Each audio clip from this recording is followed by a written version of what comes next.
Y ahora corresponde el turno al tema de las organizaciones no gubernamentales y este gobierno, la 4T. Buenas noches otra vez, mi querida Silvia Isabel Gámez, ya estás aquí de vuelta y le damos la bienvenida a Irma Ávila Pietrasanta, comunicadora, promotora de los derechos informativos y activista de las organizaciones no gubernamentales, un tema pues sumamente sensible. Buenas noches, mi querida Irma, gracias por estar aquí con nosotros. No sé por dónde agarrar algo que cuando intercambiamos alguna conversación previa a este programa, Irma me decía que había como una serie de factores relevantes, importantes y positivos de este periodo para las ONGs o organizaciones no lucrativas. Pero partamos pues de esa premisa. Había la expectativa de que eso sucediera. La expectativa, fíjate, el problema de no haberme lavado bien el oído, no escuché bien. No es cierto. Empecemos por ese lado en un tema que interesa muchísimo porque hay una gran cantidad de personas que han estado y trabajan como tú en este tipo de organismos. ¿Qué escenario han enfrentado en términos generales para luego aterrizar temas más precisos que involucran a las de cultura? Si quieres podemos hablar de cuántas organizaciones se supone que hay en el país, cuántas de estas son donatarias. Somos muy pocas donatarias. Muy pocas. Se estima que hay un altísimo porcentaje de gente que abre organizaciones para ciertos fines, después se olvidan de ellas, no las dan de baja o las dan de baja medias, en fin. Platícale un poco para acceder a fondos. Son útiles para acceder a fondos, los moches y todo lo demás. Adelante, Irma. Muchas gracias. Gracias. Y acuérdate. Bueno, pues la tenemos difícil. Bueno, sabrán de la carta que salió el mes pasado, donde un grupo de 70 organizaciones plantean que se sienten poco valoradas después de todos los aportes que se han hecho durante décadas a través de las organizaciones sociales para el país, para los procesos sociales y en particular para el asunto de cultura, que ellos no lo tocan tanto porque son más bien un grupo de organizaciones de derechos humanos. Pero bueno, a mí me gustaría empezar por decir que las organizaciones nunca la hemos tenido fácil. O sea, Salinas nos odiaba. Ahí crearon todas estas fundaciones y las famosas IACs, las instituciones de asistencia privada, como para competir con las organizaciones sociales, que a él no le gustaban mucho las cosas que decíamos. Pasamos por una época que después de una ardua lucha de muchas organizaciones de crear una legislación, hace 25 años se creó la legislación, hace 15 están las legislaciones locales y no hemos logrado realmente que el Estado se tome en serio la diversidad y la pluralidad, y esto es difícil por muchas razones. Entonces, a mí me parece que muchas de las organizaciones de las que estamos hablando, de las que se tratan de cultura, hace 30 o 40 años empezó como un retiro paulatino pero sistemático del Estado, si hablamos de cultura, como financiador y operador de asuntos, y el mismo Estado empezó a crear organizaciones sociales, fundaciones dependientes de universidades, dependientes de muchas veces de instancias públicas. Ahorita lo decías que tienen algunas empresas, la Secretaría de Cultura, unas son empresas, pero otras son asociaciones civiles que hacen ferias de libro, que hacen las de cine, exactamente. Hay una serie de instituciones que yo siento, bueno, déjame decirte desde dónde estoy hablando. Yo soy parte de una organización social bien chiquita que hacemos trabajo de procesos culturales básicamente con infancia y medios, y trabajamos cultura sistemáticamente desde hace años. Y desde ahí te estoy hablando. O sea, no te podría decir muy en específico cómo les está yendo, creo que no muy bien, a los comentarios que he oído por ahí, sí, claro, a las fundaciones, a las ferias del libro. Entonces, empiezan a surgir, yo creo que estas organizaciones por parte del propio Estado, porque la administración pública es un galimatías. O sea, tenemos una administración pública en este país, unas reglas de operación terriblemente difíciles para cualquiera. O sea, unas reglas que te ponen una camisa de fuerza que no te dejan operar, que casi con unos sindicatos fuertes que a veces tampoco te dejan operar. Digo, los que hemos trabajado en universidades públicas, yo que trabajé 20 años en televisión universitaria, era una pesadilla trabajar con el sindicato que parece que toda la producción se tenía que adaptar a la lógica del sindicato en lugar, o sea, no te deja hacer. Entonces, digamos, hay un grupo de asociaciones civiles, las más grandes, que son de ferias de libro, de no sé qué, que son dependientes de universidades y de otras instancias públicas, que están ahí y que tienen, digamos, unos ingresos más o menos, pues, más constantes que los demás, digamos, ¿no? Digamos, ver los reportes de Hacienda para los que entran como donación. Exacto. Esos son públicos, les decimos a nuestros ¿no? televidentes. Esa es una línea. Existe otro grupo, digamos, el ejemplo de nuestra organización. Nosotros, no es que nosotros llegáramos a la vida y dijéramos, oh, queremos ser parte del tercer sector. Siempre. ¿Tu organización es Cultura Comunitaria? Sí. ¿Y se creó en 2010? ¿O no, tenemos 20 años. 20 años, ajá, o sea que ya tienes una larga y no pudimos celebrar nuestros 20 años, así nos está yendo. Es que será también una pregunta, ¿cómo lo vives tú en carne propia, no? También, ¿qué ajustes haces en ese primer año? Bueno, es bastante grave. Digamos, la gente que, nosotros no dijimos queremos ser parte del tercer sector. Lo que sucedió es que queríamos hacer incidencia, procesos de incidencia en comunidades, y no teníamos forma de comprobar aportaciones que podían ser privadas o públicas, no necesariamente del Estado. Gente que nos quería ayudar, bueno, sí te apoyo, pero necesito un recibo, ¿no? Entonces, realmente, lo que hicimos fue adaptarnos, lo que decía Marisa hace un momento, hay que adaptarse a la lógica del momento. Entonces, hace 20 años nos adaptamos y pasamos de ser colectivo, porque teníamos ya un par de años como colectivo, a ser una asociación civil. Y esto nos permitió realmente un crecimiento, especialmente en los años panistas, pero importante. Teníamos oficinas, nuestra oficina allí en Miguel Ángel de Quevedo, llegamos a hacer festivales bien grandes. El último apantallado estuvo 11,000 niños, asistieron, o sea... ¿2015? Sí. Entonces, pero ya no hubo financiamiento para más, por ejemplo. Sí, porque dices que es trianual, ¿no? Había hecho trianual y ya iba a tocar, y ya no fue posible. No fue posible por todo esto que está sucediendo. Entonces, bueno, yo creo que lo que nos pegó más fuerte fue el famoso memorándum, la prohibición. A ver, las organizaciones chiquitas recibíamos dinero. Había algunas que sí, del Fondo de Cámara de Diputados, a la Cultura, que alguna vez recibimos de ahí. De Indesol tenía una línea de derechos humanos que quitaron después, porque, ¿no? En esa línea podía encajar mucho proyectos culturales, todo lo que tuviera que ver con rescate de memoria oral, con trabajo en comunidades y todo, con generar procesos culturales al interior de comunidades, se podía meter. ¿Y qué nos daba Indesol? Que era una maravilla, la estabilidad. O sea, ellos te daban un financiamiento, entonces este año existo y puedo pagar renta y puedo pagar la luz, y puedo, o sea, ¿no? Aunque mucho del trabajo que se hace en las organizaciones pequeñas es voluntario, porque no se vive. O sea, yo nunca he vivido de comunicación comunitaria. No es que nunca he cobrado en comunicación comunitaria, sí he cobrado en comunicación comunitaria, pero nunca he vivido. Yo primero trabajaba en la UNAM y después de ahí renuncié y me fui a la UACM, donde Marisa es mi jefa. ¿Sigues en la UACM? Sí. Ya sabe, pórtese bien. A ver, pero me gustaría regresar un poco en términos de lo que acabas de mencionar, del famoso memorándum, y de las formas que, como bien estabas comenzando a decir ahora, Irma, recibían recursos. Digamos, se cierran las llaves, ¿sí? Para tanto del Congreso como del Poder Ejecutivo. No sé si el Legislativo, de otras formas que no es la bolsa del presupuesto de egresos de la Federación, o el Poder Judicial, están haciendo algo, o las universidades están tratando de cubrir esos espacios, pero es que ya no se puede. Esos vacíos. No digo, una universidad autónoma, si quiere trabajar o sea, la UAM quiere trabajar contigo, ahí no entra bueno, sí. el memorándum, o sea, digamos.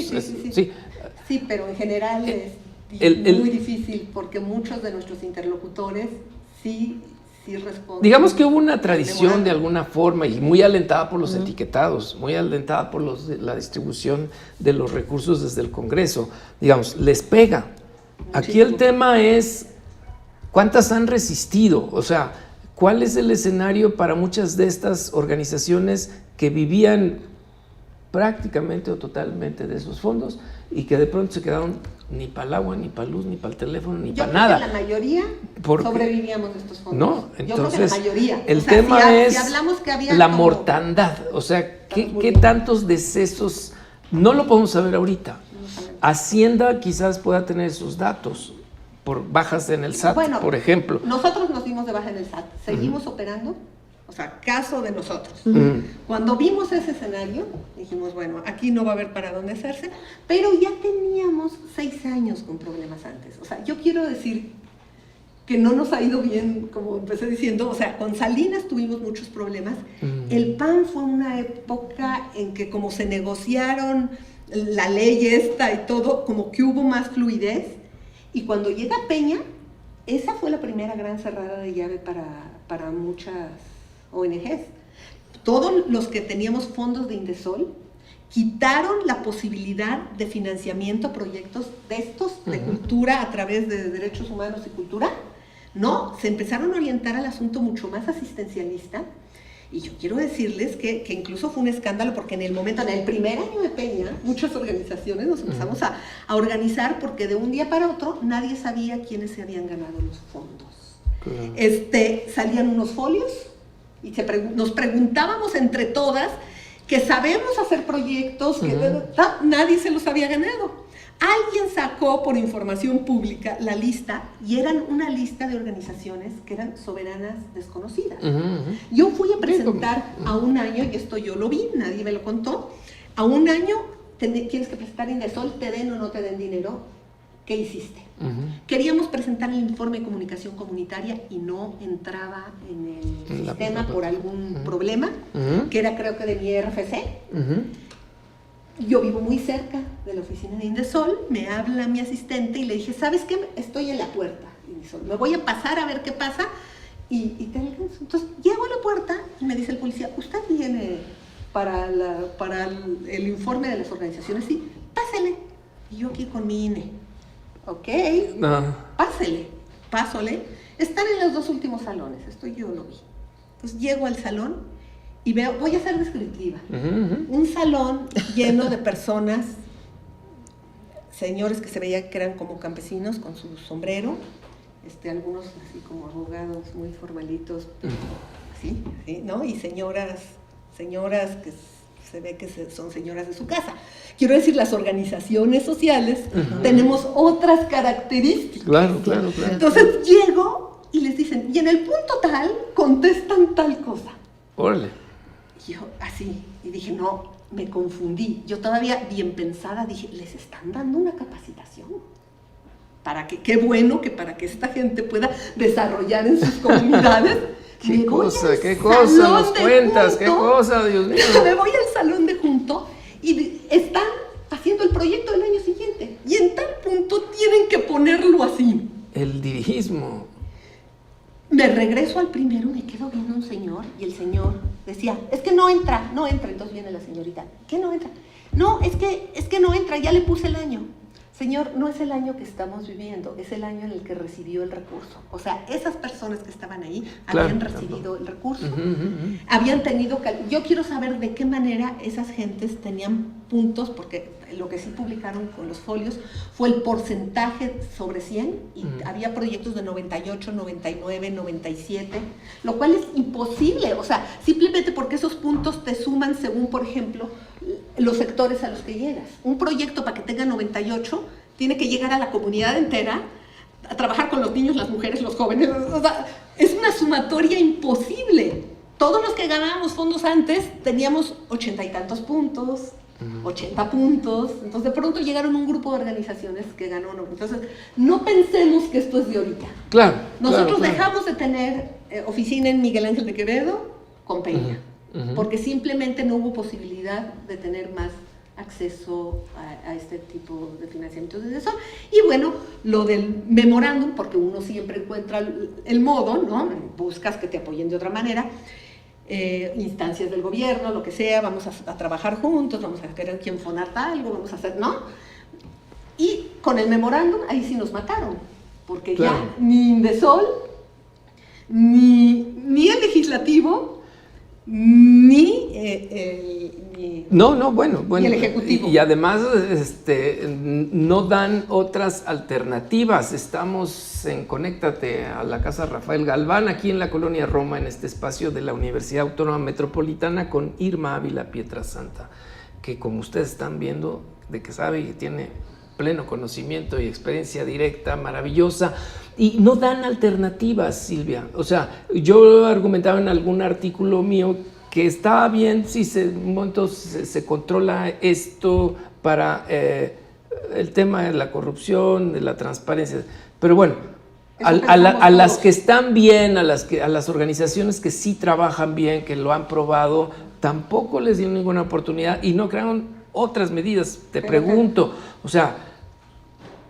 ¿por qué desde tu lógica por qué el gobierno toma decisiones sin abrir estas posibilidades de mínima reconsideración? No nos metamos en el tema de las convocatorias estas de Profes y estas en las que necesita estar mediado por el mismo gobierno o por una universidad para recibir recursos, sino pensemos en por qué no se abrieron estas otras puertas, Silvia. Es decir, desde estímulos fiscales, vamos a decir, ampliar cierta gama de estímulos fiscales hasta, por ejemplo, abrir un padrón especial para decir, bueno, ya tenían tantas cosas que hagamos un top 10. O sea, ¿quiénes han funcionado bien y esas que sí pueden acceder a fondos? Y también yo me pregunto, cuando hay este rechazo, ¿no?, frontal del presidente a las ONG, ¿faltó también una mayor capacidad de reacción de las ONG para mostrar su valía?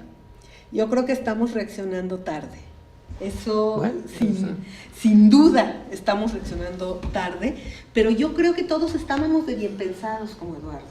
O sea, cuando anuncian el memorándum, yo dije, si esto va a servir para que la bola de ONGs, que son negocio, porque las hay y son una buena parte, todo, va a servir para parar eso y canalizar de una manera más transparente los recursos, pues está bien, estamos de acuerdo. Y yo creo que todos nos fuimos con esa finta en ese momento, antes de darnos cuenta, porque además lo más terrible es que parecía que era contra las grandes organizaciones, pero te tengo una mala noticia, ya se treparon. Ya algunas de las más grandes ya lograron que sus proyectos clave entren a presupuesto estatal. Okay. A través de Secretaría de Educación. La Secretaría de Educación, las orquestas. También los están contratando a una famosa organización cristiana. Oye, pero perdón, ahora cuando el presidente decía algo así como que muchas de estas organizaciones como que era una simulación, ¿no? Que porque yo creo que sí, muchas sí eran. Seguramente sí, ¿no? Pero ¿no es también esto otra simulación? Esta forma de estas grandes organizaciones treparse al gobierno, estos casos que estás mencionando. Yo lo que creo es que ningún gobierno puede sobrevivir si se pelea con todos. Entonces yo lo veo como una estrategia, yo entiendo perfectamente. Pero no se selectivo también, con todos los ricos, entonces se pelea con un pedazo de los ricos. Y entonces hace alianza con otro pedazo de los ricos. Claro. Y entonces así como que medio la lleva. Pero lo que pasa es que en este proceso muchas de las organizaciones, la mayoría, las 26,000 que dices en tu artículo, o sea, porque fíjate, tú dices 32,000 son ONGs y 8,000 son las que son donatarias autorizadas. Las otras 26,000, muchas eran de estas simulaciones, otras organizaciones con vocación de incidencia en el campo y que están ahí. Y bueno, pues yo digo, reaccionamos tarde, como que no nos la creíamos, y lo que sí tenemos que admitir es que, hablando del galimatías que dije al principio que era la administración pública, es galimatías para todo. Y por primera vez en la historia están otros en los últimos 30 años que no son los que estaban. los que estaban sabían todos los trucos para el acceso. Claro, galimatías ya se lo Ajá. sabían y lo dejaron armado el galimatías. Y entonces a ver cómo accedes Ahora, a los recursos. arréglenselas. Exacto. Y si no Qué barbaridad. accedes bien a los recursos, lo que te va a Hijo. pasar es que te voy a bajar el presupuesto el otro año, te puedo acusar de que estás manejando erróneamente los fondos públicos, que a lo mejor estás haciendo tranzas. Entonces, yo creo que realmente no sabe la cúpula de este país eso. O sea, somos tantas, esas 26,000, Sí. tan difuminadas, tan pequeñas, porque no es lo mismo decir Claro. quien hace la Feria del Libro de Guadalajara, que es una Claro. asociación civil, que quien promueve la cultura comunitaria en Cuetzalan. Sí, o la O sea, fundación de... no son equiparables, ¿no? Y en ese sentido, fíjate, en estos minutos que nos quedan, este tema es también sumamente delicado porque hubo una declaración previa al memorándum que también incendió las redes sociales en ese entonces, a lo mejor nuestros amigos que nos ven la recuerdan, en la que parecía que el presidente deslizaba la decisión de suprimirle los beneficios fiscales a las grandes empresas que los aplicaban a sus fundaciones. Porque Que eso también no es lo una tocaron. práctica O sea, vamos a pero decir eso no lo Slim tocaron. o la de todas las grandes empresas pues que tienen fundaciones o brazos de esta naturaleza, ellos siguen anualmente haciendo su deducibilidad hasta donde le permiten y es un financiamiento público que les está llegando y no cambió. Digamos, entonces le pegaron a las chicas, le pegaron a todo este universo Eso es lo que pasó. que en su mayoría era muy trabajador. Claro. Y dejaron intocados a los grandes intereses que se siguen, vamos, no les importa que no les llegue el etiquetado a Salinas Pliego y a todos estos. Ellos tienen otros mecanismos fiscales por los cuales van a seguir beneficiándose de la exención. El 7%, si mal no recuerdo, sigue siendo, ¿no? Que pueden deducir del impuesto sobre la renta. Entonces, en una empresa que genera 5,000 millones de pesos o Pues más, el 7%. imagínate lo Es que una es. lana. Sí, ahora, el problema es que todo indica, Irma, para ir cerrando ya en estos 3 minutos que nos quedan, Silvia, es que la perspectiva es de no reposición de esto, ¿no? Al Parecer parecer. que no vimos en el proyecto de política económica del año que entra, en la ley de ingresos, Armando Báez, que está ahí aquí con nosotros para cerrar esta serie de 3 programas y que fue diputado federal por el PRI, que vivió muy de cerca todo esto. O sea, la ley de ingresos no da espacio para resolverle esto y el presupuesto de egresos, por supuesto, no. No se ve en el Congreso ninguna iniciativa de ley. En fin, Irma. Y no hay una evaluación, que yo creo que es una enorme carencia que tenemos las organizaciones, hablando de lo que nos falló, de las aportaciones que hemos hecho en sociedad. O sea, tendríamos que tener una evaluación que permitiera argumentar. Claro. Pero también me gustaría decir que a pesar de algunos proyectos de política pública que se ven lindos, como los semilleros culturales, que son muy en nuestra línea, nos tocó, por ejemplo, a nosotros nos llamaron a dar talleres de formación a la gente que está trabajando los semilleros y ves procesos muy lindos verdaderamente ahí, pero pues yo creo que no tenemos las herramientas de números, de datos duros para decir esto es lo que hemos aportado. Creo que las instituciones del gobierno tampoco se han propuesto evaluar el verdadero impacto, pero que sí se debería de considerar, y sobre todo tratándose de cultura, que esto me parece muy importante, en que la diversidad y la pluralidad es enriquecedora. Por más que tengas unos proyectos hermosos de política pública que son de aquí para abajo y manejados bajo las reglas gubernamentales y el galimatías de la administración pública de que hablamos, siempre es enriquecedor. Si el propio Estado se vio obligado a hacer sus organizaciones sociales para tener un poco de más aire y de libertad y de poder actuar de otra manera, no podemos cerrarnos a solamente las líneas de política pública establecidas.